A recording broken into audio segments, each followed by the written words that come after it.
할렐루야.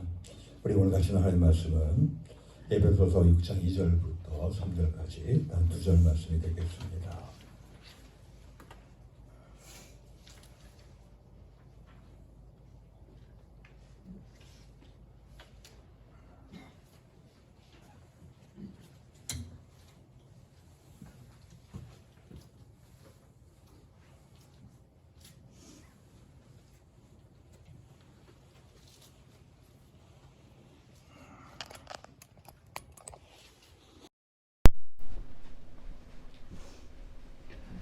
예, 우리 다 찾으셨죠? 다 찾으셨으면 같이 한 목소리로 하나님 말씀을 받도록 하겠습니다.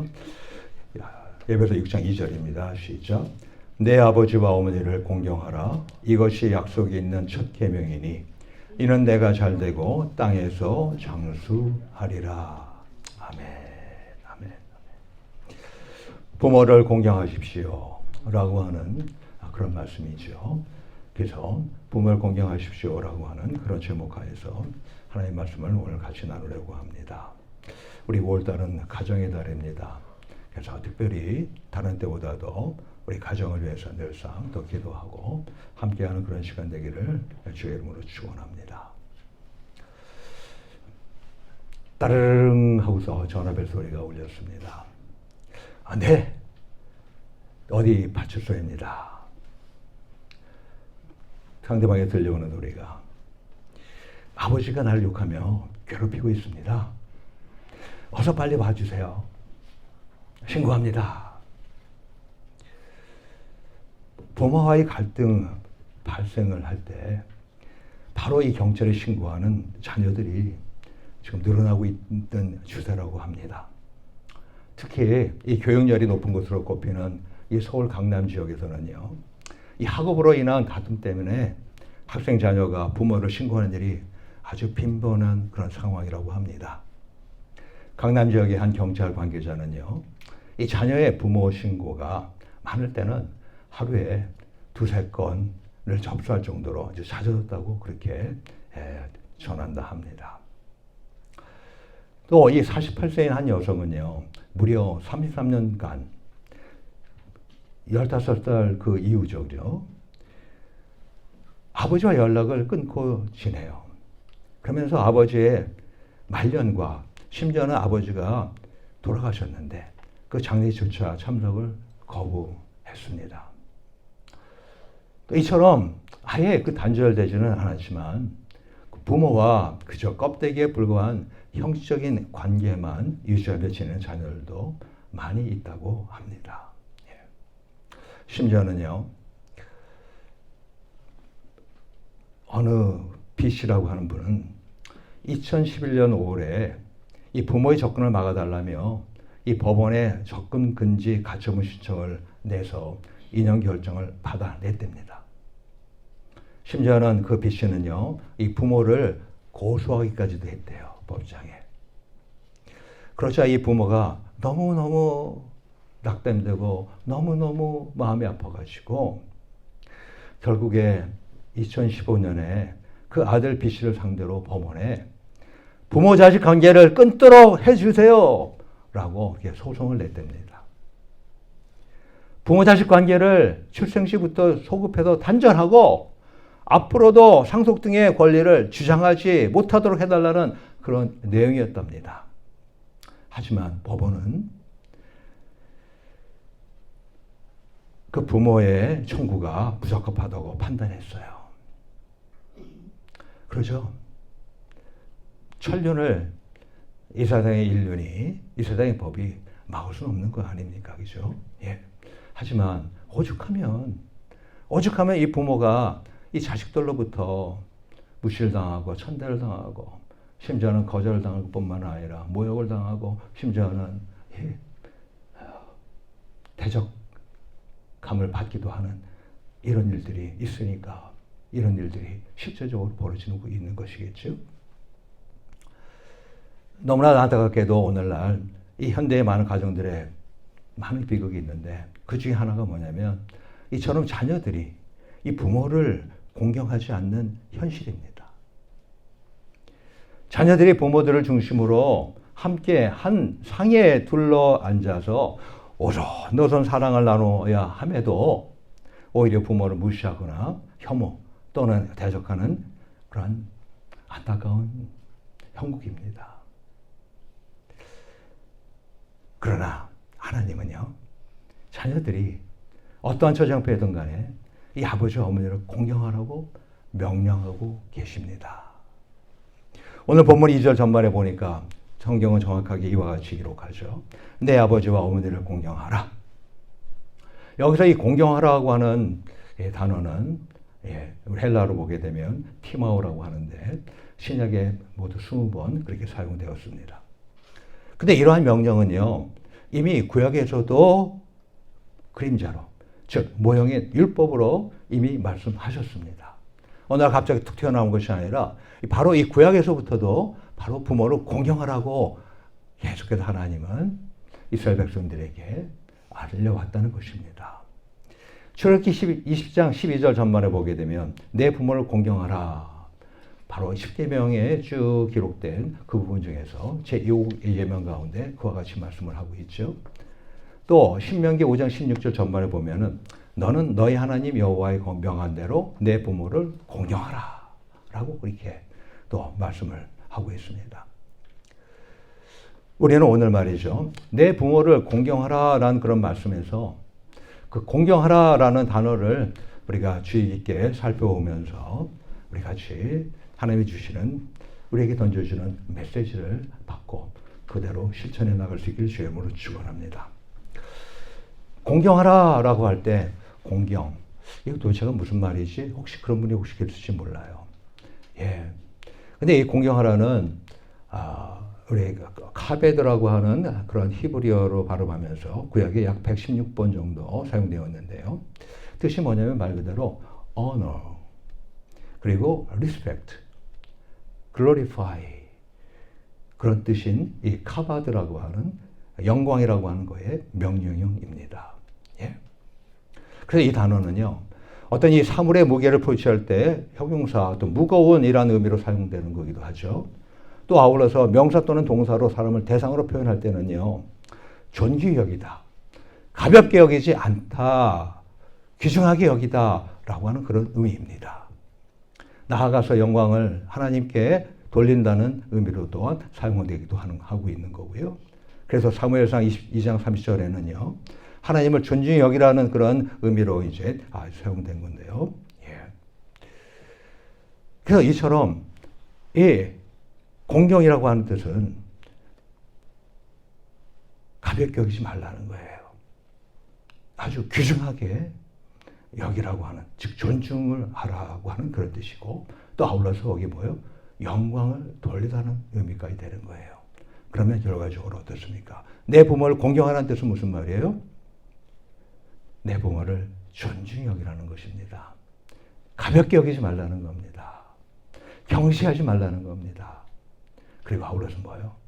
네 부모님한테 영광을 돌리라는 거예요. 우리 부모님에게 영광을 돌리라는 거예요. 예. 근데 반대로 이 카베드에 반대되는 그런 의미들이 성경에 몇 군데 이렇게 등장하는데 말이죠. 그 중에 하나가 뭐냐면 사무엘상 우리 4장에 잘 나와 있어요.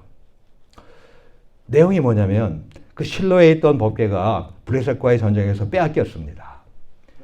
그리고 그 법궤를 가지고 전쟁에 나간 그 제사장 엘리의 두 아들 홈니와 비느하스가 같은 날 전쟁에서 죽었어요.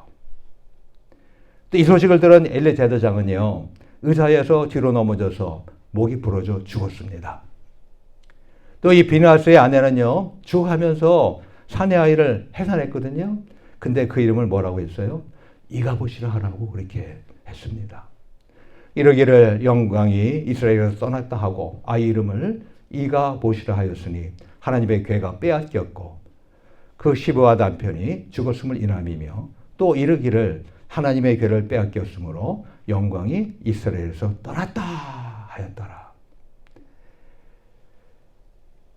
21절, 22절 사무엘상 4장 말씀입니다.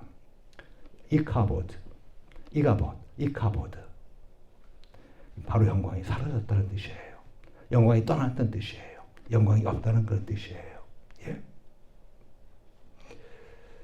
우리 모두 우리 부모님에게는 절대적으로 영광이 떠나지 않게 하는 우리 모두 되길 주님으로 축원합니다. 또 뿐만 아니라 이 업신여기다라고 하는 그런 의미, 즉 공경하다라는 의미와 정반대되는 의미가 있죠. 그게 이제 잘 나타나는 사건은 뭐냐면 그 사무엘하 6장 16절에서 23절에 기록되어 있는데요. 그 여호와의 괴가 이제 다윗성으로 들어와요. 그때 이 다윗 왕의 부인인 사울의 딸 미갈이요, 창으로 내다보다가 다윗 왕이 방탕한 자가 염치 없이 자기의 몸을 드러내는 것처럼 여호와 앞에서 배 에봇을 입고 뛰놀며 춤추는 것을 보고 심중에 그를 업신 여겼던 사건입니다. 예. 그래도 6장 16절에 보면은 여호와의 괴가 다윗성으로 들어올 때 다 사울의 딸 미갈이 창으로 내어보다가 다윗 왕이 여호와 앞에서 뛰놀며 춤추는 것을 보고 심중에 저를 업신 여기니라 라고 기록하고 있어요. 자, 이처럼 업신 여겼더니요, 가볍게 여겼더니요, 그 다음에 어떤 결과가 났다고 성경은 기록합니까? 예, 그 사무엘하 6장 22절 23절에 보면 이렇게 성경은 기록합니다. 그 결과 이 다윗은 그녀를 더 이상 부인으로 여기지 않았습니다. 더 이상 부인으로 대우하지 않았습니다. 그래서 그녀는요, 죽는 날까지 자식이 없었습니다. 죽은 날까지 자식이 없었다는 말이 무슨 말인지 잘 여러분들 이해가 되시죠? 가볍게, 아주 가볍게 여겼더니, 경시 여겼더니 다윗 왕으로부터 어떻게 된 거예요? 예. 한 번도 잠자리를 그 이후엔 하지 않았던 뜻 아니겠습니까? 이처럼 버림을 받았다는 뜻 아니겠습니까? 근데 물론 이거 말고도요, 이 성경에 이 부모 공경이라든가 아니면 그 반대의 경우도 또한 많이 기록되어 있어요. 뭐 여러분이 잘 아시는 것처럼 노아가 이제 홍수 사건 이후에 그가 술을 먹고서 취해가지고 벌거벗고 누워 자고 있었어요. 그랬더니 그거를 함이 들어가서 봤어요.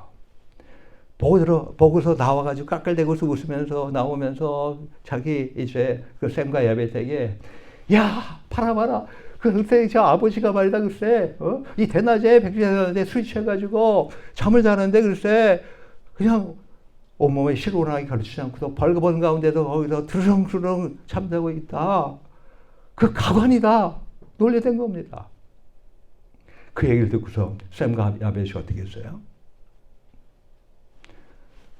아비의 옷을 들고 앞으로 간 게 아니라 뒷걸음질해가지고, 왜냐하면 그 아비의 그 수치로운 것을 보지 않으려고 뒷걸음질 쳐가지고서 가서 그 하체를 덮었다고 되어 있잖아요. 이것을 나중에 노아가 알았잖아요. 그 다음에 어떻게 노아가 말했습니까? 그 샘과 야벳은 창대하게 하셨어요. 창대하게 해달라고 얘기했고요. 반면에 뭐라고 했습니까? 그 함은요, 함의 자손 누구요? 가나안은 벌을 받을지어다. 그리고 어때요? 예, 그들을 섬기게 될 것이라고 또 그렇게 얘기하지 않습니까? 이삭이 순종하는 것, 우리의 성경에 잘 기록되어 있습니다. 근데 물론 아브라함의 그 믿음의 순종을 오히려 많이 부각하기 때문에 그 이삭이 그 아브라함을 순종한 것은 사실 거의 한 절도 다시 정확하게 나와 있지는 않습니다만은 우리가 그 정황을 볼 때 어떻습니까? 그 이삭이 그 아버지 아브라함에게 절대적으로 순종한 거 아니에요? 아버지 아브라함을 절대적으로 그가 공경한 것 아니겠습니까? 예? 아브라함이 자신을 묻고요, 번제로 드리려 합니다. 그러면 그때 이삭은 10대 한창 젊을 때예요. 예? 그러니 아버지가 자기를 갖다가 양이 없거든요. 그러면 자기를 묶어가지고 뭐 하려고요? 하나님께 제사를 드리려고 하는 것, 그걸 그 낌새를 못 차렸겠어요? 알아차렸겠죠. 근데 그럼에도 불구하고 그거 어떻게 했습니까? 반항하지 않고 그냥 순수히 묶여가지고 누워있는 가운데 아브라함이 칼을 들어 죽이려고 할 때 아브라함아 아브라함아, 이처럼 이삭이 어땠습니까? 자기 아버지 아브라함을 자기가 죽음을 내놓으면서까지도 그런 공경하라고 했다 하지 않았던 것이겠습니까? 또 우리가 잘 아는 요셉이 있습니다. 그 요셉이 그 아버지 야곱에 대해서 얼마나 많은 공경했는지를 성경 보면 잘 여러분들이 알 수 있죠. 특히 이제 야곱이 임종한 후에 그 다음에 그 장례식을 갖다가 그 요셉이 치러드리는데 어떻게 얼마나 성대하게 치러드리는지 성경은 잘 기록하고 또 있지 않습니까? 또 그뿐만이 아니죠. 우리 사사 중에 입다라고 할 사사가 있어요. 그 사사 입다가 있는데 그 입다가 암몬이 쳐들어온 가운데서 나가서 무찌를 때요. 그가 이렇게 하나님 앞에 서원합니다. 하나님, 이번 전쟁에서 승리해서 돌아올 때 가장 먼저 나를 반겨하는 사람을 하나님께 드리겠습니다. 이렇게 사실 사사로서 그렇게 할 수 없는 그러한 어떻게 인신제사를 드려요. 근데 아무튼 그 당시에 이 사사기가 워낙 혼란한 시대였기 때문에 알게 모르게 그것이 이제 하나님 앞에 서원하게 된 그런 일이 벌어졌잖아요. 정말 잘못된 소원 아닙니까? 예. 하나님이 암몬과의 전쟁에 승리하게 하셨어요. 대승을 거두게 하셨어요. 그러고 돌아왔어요. 돌아오는데 누가 제일 먼저 앞에 와서 소고를 치면서 춤을 치면서 그 아버지를 입대를 반겨했습니까? 바로 그 무남동녀 렛달 아니에요. 그걸 보고서 입다가 승리한 가운데서 막 와서 너무너무 기뻐하고 환호를 하고 있는 중인데 그 딸이 오는 걸 보고서 그의 마음이 갑자기 억장이 무너졌겠죠. 당연히 여기서. 그거를 그 아버지가 잘못 서원했더라도 서원한 것을 그가 들었어요. 그때 그 딸이 어떻게 했습니까? 예. 2달 동안 친구들과 산에서 보낸 다음에 자기가 하나님께 서원했으니까 아버지의 서원을 아버지를 공경하는 그런 마음에서 그때 제가 죽겠습니다. 그렇게 했잖아요. 그래서 자기 목숨을 아버지를 위해서 잘못된 아버지일지라도 그 아버지의 그 소원을 이루어드리기 위해서 자기 처녀의 목숨을 드리지 않습니까? 이런 등등등 이 성경에는 이 부모를 공경하는 그리고 부모를 공경하지 않을 때 일어나는 여러 가지 일들을 많이 기록하고 있어요. 그래요. 우리가 이 부모를 공경하는 것은요, 하나님의 명령입니다. 부모를 경멸하거나 업신여기거나 아니면 가볍게 여기서는 아니 되는 거예요. 모든 사람의 생명은요, 이 부모로부터 주어졌습니다. 이 부모를 통하지 않고 태어난 사람은 아무도 없습니다. 그리고 부모는요, 자녀의 삶을 위하여 모든 것을 희생할 수 있습니다. 특히 자신의 생명까지도, 자신의 목숨까지도 내줄 수 있는 분들이 바로 이 부모들이에요. 이런 관계는요, 이 세상 어디서 찾아볼 수가 없습니다. 부모님은 아버지와 어머니라는 신분, 위치, 지위, 자격만으로도 이 자녀로부터 공경을 받을만 합니다. 나아가서 신앙인 가정에서 이 하나님의 대리자인 부모, 당연히 자녀들로부터 더 공경을 받아 마땅합니다. 예. 그래서 이처럼 우리 일반 가정은 물론이고요. 우리 신앙인 가정에서 자녀들이 부모를 공경하는 일은요, 당연히 지켜야 될 행실입니다. 그런데 여기서 한 걸음 더 나아가서 이 자녀들이 부모를 공경해야 하는 이유가 있습니다. 부모 공경은 하나님의 축복의 약속이 있는 첫 계명이기 때문에 그렇습니다. 10계명 중에서 여러분 잘 아시다시피 하나님에 대한 네 가지 계명, 대신 계명이라고 하죠. 그걸 지나가지고 이제 사람에 대한 대인 계명을 시작하는 데 있어서 제일 첫 번째 계명이 뭐예요? 십계명 가운데 제5계명이죠. 제5계명이 뭐예요? 바로 그게 부모를 공경하는 거 아닙니까? 예? 사람에 관한 계명 가운데서 제일 첫 번째 계명이 바로 뭐예요? 부모를 공경하는 거예요. 예? 뿐만 아니라 이 축복의 약속이 유일하게 있는 그런 계명이에요. 그러면 그 축복의 약속이 무엇입니까? 바로 장수와 형통의 보장입니다. 오늘 본문 2절 후반에서 3절 보면 뭐라고 성경은 기록합니까? 이것이 약속 있는 첫 계명이니 이는 내가 잘되고 땅에서 장수하리라. 할렐루야. 내가 잘되고 땅에서 장수하리라. 근데 이 말을 당연히 구약에서도 이미 다 했죠. 출애굽기 20장 12절 후반에 뭐라고 합니까? 그리하면 내 부모를 공경하면 너희 하나님 나 여호와가 내게 준 땅에서 내 생명이 길리라 라고 얘기했고, 또 신명기 5장 16절 후반에 보면은 그리하면 너희 하나님 여호와가 내게 준 땅에서 내가 생명이 길고 복을 누리리라. 우리 모두의 자녀들로서요, 특히 신앙인으로서 하나님의 명령에 순종해서 부모를 존중히 여기며 공경하시기를 축원합니다. 아울러 이 내세는 물론이지만 이 현세에서도요, 오래오래 장수하시고 그 만사에 또한 형통하는 놀라운 축복을 받으시기를 축원합니다. 잠깐 우리 슬라이드를 하나 보겠습니다. 태국의 미인 대회에서 우승한 딸의 모습입니다. 예, 저렇게 미인 대회에서 우승했습니다. 왕관을 쓰고 이렇게, 예, 그 다음입니다. 예, 참 아름답죠. 그 다음. 근데 지금 뭐 하고 있어요? 그 왕관을 쓰고 누구 발 밑에 엎드려서 저라고 합니까? 어머니예요. 근데 그 옆에, 그 뒤에 질비한 것이 뭐 있습니까? 쓰레기통이었죠. 쓰레기 수거통이었죠. 보다시피 지금 무슨 일을 그동안 하고 있었어요? 자기 어머니를 도와서 폐지를 수거하고 그 더러운 병들을 수거하면서 분류하는 그런 일을 하면서 생계를 유지해왔는 사람입니다. 예?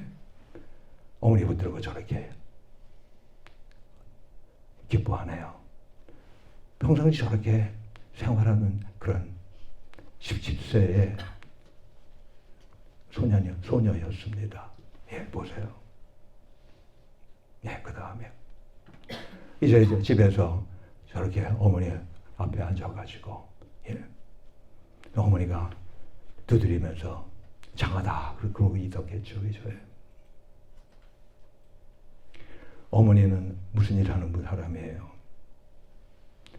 어머니는 어떻게 하다 보니까 남편과 이혼하고, 그리고 생계가 안 되니까 쓰레기 줍는 일을 했던 그런 분입니다. 그런데 그것을 비관하거나 하는 것이 아니라 오히려 어머니가 자랑스러워서, 그리고 어머니 때문에 저희가 오늘 왕관을 쓰고 상을 받았다고, 어머니 잘 키워줘서 감사합니다, 고맙습니다 하고서 그렇게 엎드려가지고 발밑에 엎드려서 하나님, 어머니에게 영광을 돌리는, 공경하는 그런 모습 아닙니까?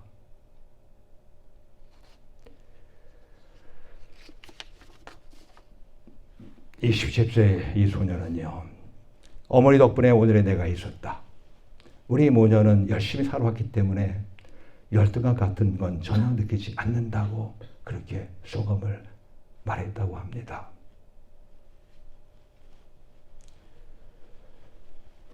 이와 같이 부모를 공경하는 그런 일들도 많이 있지만은, 제가 알고 있는 분들 가운데서, 또 우리 교인들 가운데서도 부모를 공경하는 데 힘쓰는 그런 분이 있어요.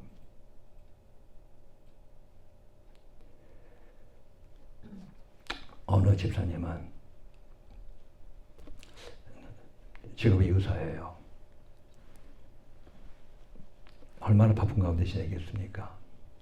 그런데 아버지가 한 2시간 거리 떨어진 데서 혼자 살아요. 무슨 일이 생기면 다 젖혀두고 차를 몰고 갑니다. 계속 가서 아버지 일 도와주고 보살펴주고 그러고 오는 생활을 거의 10수년을 했어요. 그러다가 이렇게 아버지 보시면 안 되겠지. 만약에 아버지한테 무슨 일이 벌어지면은 거리가 2시간이나 거리 되는데 어떻게 할 수 있겠어? 그래서 본인이 살고 있는 집 근방으로 모셔왔습니다.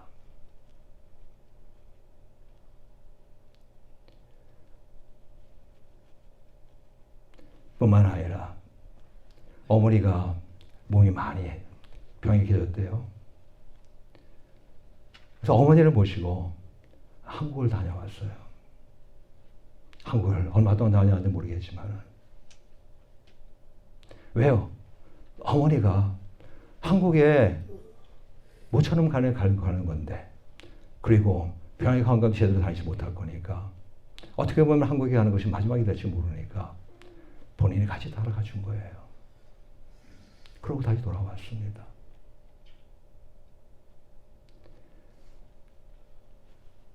그리고 아버님 생신 때 되면은 가만히 있지 않고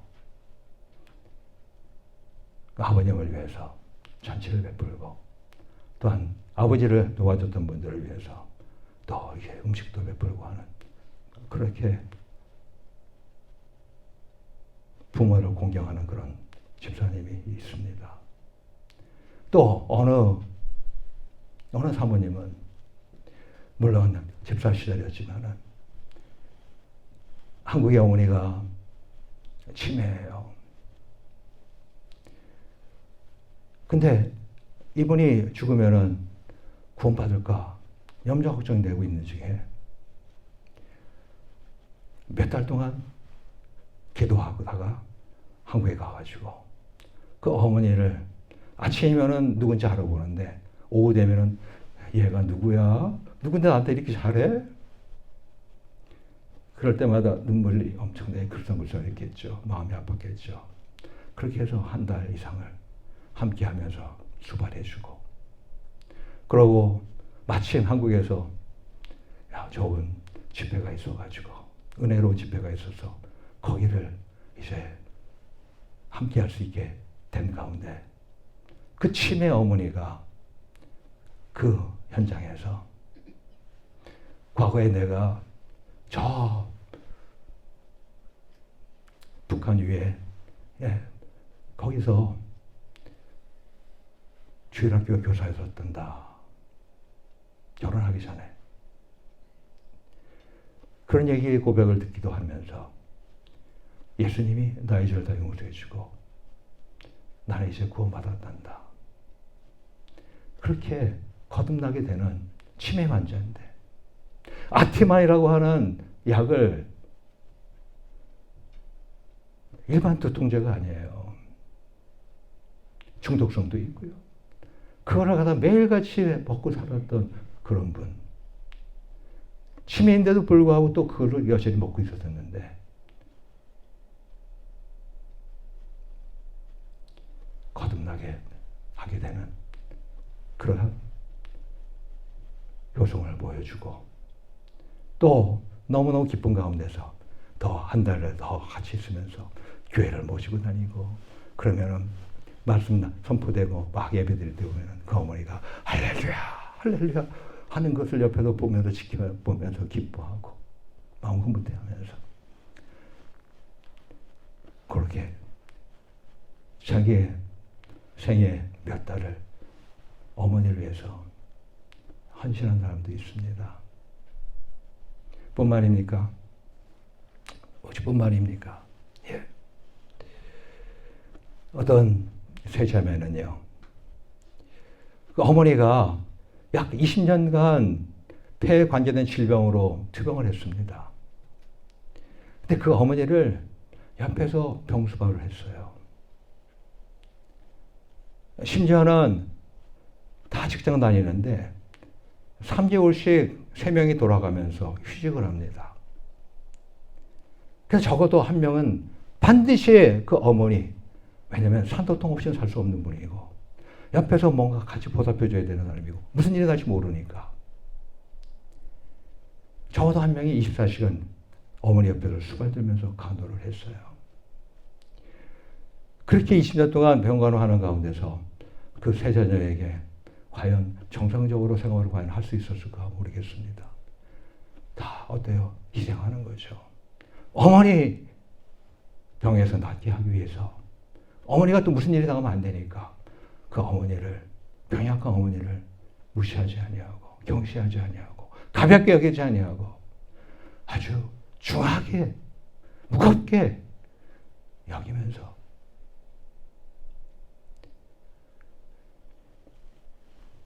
뿐만 아니라 이제 그 연로해지고 이제 홀로 된 그 아버지의 건강 회복을 위해서 그 아버지를 모시고 함께 살려고까지 계획을 잡고 있고, 예, 이러한 분들도 제 주위에 있습니다. 예. 부모를 공경하라고 하는 그 말씀 따라서 순종하며 살아가는 자들이 있어요.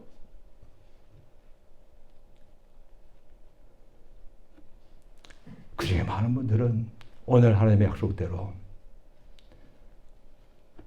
장수하고 또 이 세상에서도 형통하는 그런 사람들이 있는 가운데 지내는 분들도 계시고, 반면에 아직까지 그런 일들이 본인에게 완전히 나타나냐 나타나지 않은 가운데 혹시 있을지 모를 수 있습니다.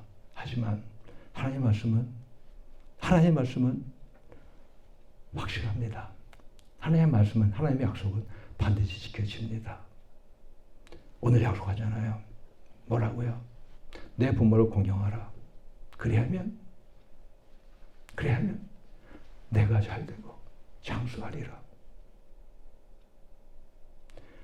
형통한 삶을 이 땅에서도 살게 될 것입니다. 내일뿐만 아니고요. 저도 돌아봅니다. 우리 어머님 돌아가시기 전에, 예, 제가 얼마나 공경을 하며 살았을까 보니까 그러지 못한 가운데 제가 지냈었더라고요. 예. 성경에 보게 되면 고르반이라고 하잖아요. 고르반 하면서 하나님께 드렸으니 부모님께 드릴 것이 없다라고 그렇게 변명하는 그 사람들에게 예수님께서 질책하셨잖아요. 근데 보니까요, 제가 그런 사람 중에 하나였어요. 제가 주일에 바쁘다 하면서, 제가 하나님 일 한다 하면서, 그리고 하나님께는 많이 드리면서, 가만히 보니까 제가 살아계신 어머님에게, 연로하신 어머님에게 별로 해준 것이 없는 가운데서 어머님이 결과적으로 소천하게끔 그렇게 놔둔 사람 중에 하나더라고요. 우리 이 시간에 한번 우리 정말 오랜만일 거예요. 예, 자식들은 부모의 마음을 몰라요. 자식들은요, 부모의 심정을 몰라요. 자기가 어떻게 살아가는 것만, 그리고 부모들이 자기를 도와줄 것만 생각하지, 부모들이 얼마나 연약한 가운데 도움을 받아야 될지를 몰라요. 생각도 안 해요. 이게 일반적인 자식들의 모습입니다. 우리 이 시간, 특별히 우리 5월 한 달 동안 우리 부모를 생각하지 않으시겠어요? 우리 각자의 부모님들을 한번 이 시간에 한번 떠올리시길 바랍니다. 그리고 과연 우리가 그분들을 가볍게 경시하지는 않았는지, 아니면 묵직하게 존중하면서 공경했는지 우리 한번 자신을 돌아보시게 되기를 권면합니다. 혹시 우리가 경시했다면 돌이키게 하시고, 이제라도 돌이키게 하셔서 이제라도 공경하는 삶을 살게 하시고, 그리고 그동안도 존중해왔다면 계속해서 공경토록 해달라고 기도하시면서 우리 하나님의 계명도 잘 지켜 순종하고 나아가서 덤으로 장수와 형통의 복을 계속 받으시기를 축원합니다. 이 시간에 우리 한번 다시 살아계시던 아니면 이미 이 세상을 떠나셨던 우리가 다 같이 부모님들 한번 떠올리시기를 바랍니다. 부모님들 없으면 우리가 이 세상에 나왔겠어요? 부모님들 없으면 우리가 어떻게 그동안 인생을 살아왔겠습니까? 부모님들이 없다면 우리가 과연 어떻게 지냈었을까요? 근데 과연 우리는 그 부모님들을 위해서 과연 얼마나 많은 것을 우리가 드렸을까요? 혹시 이 순간 여전히 부모님으로부터 내가 받을 것만 생각하지, 그리고 부모님 나한테 잘못한 것만 생각하지, 그래서 부모님을 존중하지 아니하고 혹시 부모를 아직 경시하는 가운데서 심지어는 대적하는 가운데 이 가운데 그럴 분은 없겠지만 혹시 그런 경우는 혹시 없을까요? 우리 이 시간 우리 하나님 앞에 우리 부모님을 생각하면서 하나님 앞에 우리 기도하는 시간을 갖길 바랍니다.